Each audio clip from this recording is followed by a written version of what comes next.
How's it going, everybody? This is Masquerade, and I'm considering a new project.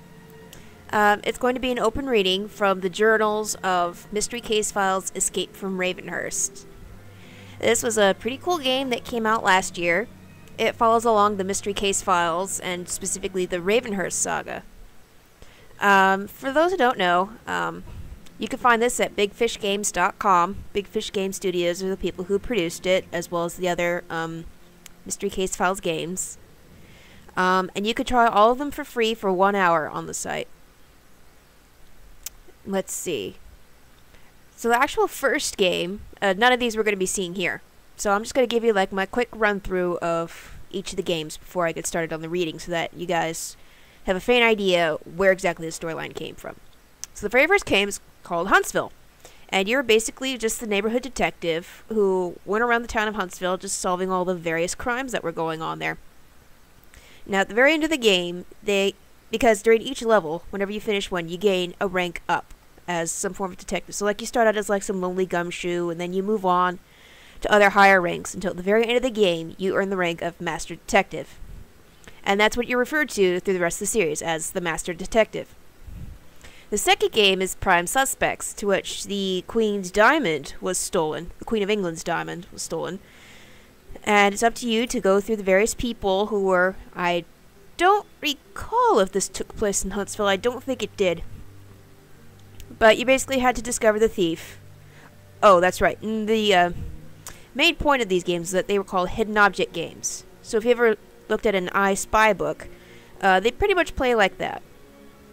And then finally we start getting into the heavy storyline, which is Mystery Case Files Ravenhearst. The Queen of England commissions you to look at a place in her national trust, which is Ravenhearst Manor, and discover the story behind it, and the story behind Emma Ravenhearst.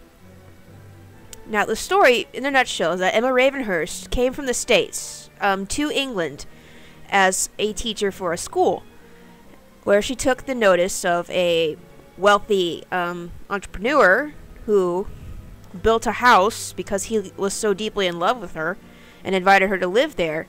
But the longer she lived there, the more she decided he was this completely crazy lunatic. And when she tried to escape, he murdered her. Her ghost has been hanging around Ravenhearst Manor, and so has his. So in the first game, you free her ghost, as well as discover Emma Ravenhearst's story. Now the game that follows after that is Madam Fate. It seems to move away from the Ravenhearst saga, where simply Madam Fate, the owner of a carnival, commissions you to figure out a fortune that she had told. She told her own fortune and found that she was going to die at the stroke of midnight that night. And she wanted you to go through her list of carnies to see who it was, because every single person there had a reason to kill her. But it turns out it was none of them. It was the murderer from Ravenhearst, Charles, who we did not exorcise from the house, who followed us to the carnival and killed Madame Fate as a warning to leave him and his estate alone. And where we found out there were actually more ghosts that needed to be set free.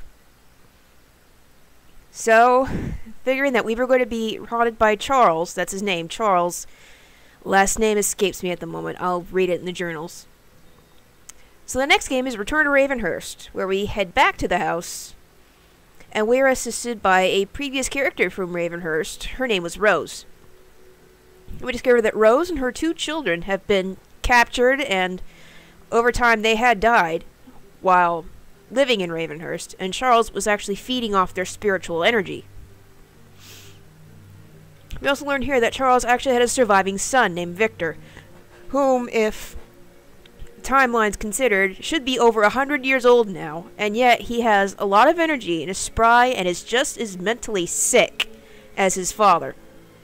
So the game essentially ends when we defeat Charles's ghost, we help Rose and her 2 little girls, Victor escapes into what looks like a time machine, and the house completely burns to the ground.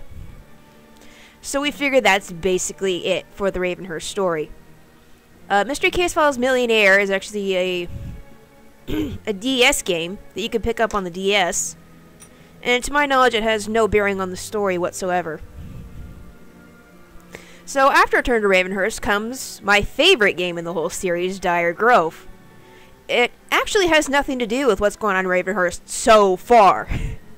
But it takes place in the hamlet of Dire Grove, which has been shut down over the winter, and the worst blizzard in history is swept up here. And you discover that the ghost of a banshee, who is a ghost, has escaped from her confines and is going to wrap the world in an icy blizzard forever if you don't stop her. This is absolutely one of my favorites, because this is a Silent Hill type game with this haunted, freaky settings and a fantastic storyline. Please check this one out. And after that came Mystery Case Files 13th Skull, which, if you pardon my language, and I'm going to pause so that I can tone down my language, is the worst fucking piece of shit that I've ever seen come out of this series. Just everything about it was horrible. Don't play this one. It has nothing to do with Ravenhearst anyway, so don't play it. Nothing of relevance happened here. Other than a previous character who we actually don't meet in this game is a descendant of Charles. That's it. Screw that game. Screw it. Don't play it. Just to branch off a bit, the Malgrave Incident is actually a Wii game, which I've been meaning to pick up and take a look at. The storyline sounded interesting, but I don't think it has anything to do with what's going on in Ravenhearst. Which then leads us to the third game, which is known as Escape from Ravenhearst, which we've had zero clues was going to happen from 13th Skull. So that's the story so far. And then we come to Escape from Ravenhearst. It looks like the house has not burned down to the ground, and as the first page shows us, we receive a strange letter from somebody who we don't know saying, please come back to Ravenhearst, there's something you need to see. And meanwhile, in the local area, residents are disappearing. So I need to solve that mystery. Though, we have here a very tired master detective, whom many people are assuming are female, who's really does not want to come back to this place. This place has just been absolutely horrible. Charles is just this demented, evil person. Rose, Emma, and the two little girls should have permanently moved on. Like, it feels like there's nothing left to investigate here. Everything's gone. So, I do actually have the journal pages here. I've played through the whole game, so there's no way to replay it. You just have to look through the journals here, and as you've noticed, I've picked up the collector's edition. I actually picked it up the day it came out, because I'm a huge fan of the Mystery Case Files series, specifically of the Ravenhearst saga. And what it included was extra gameplay, and also you'll see up here these 2 pages that say Secret 1 and Secret 2. I've solved these, and these are 2 extra journal pages, both of which I'll read. So this is the new project I'm working on, and I'm actually going to have a lot of fun with this. I hope you do too. If you haven't played any of the games, I invite you to. They're fun, they're worth your time, except 13th Skull. Fuck that game.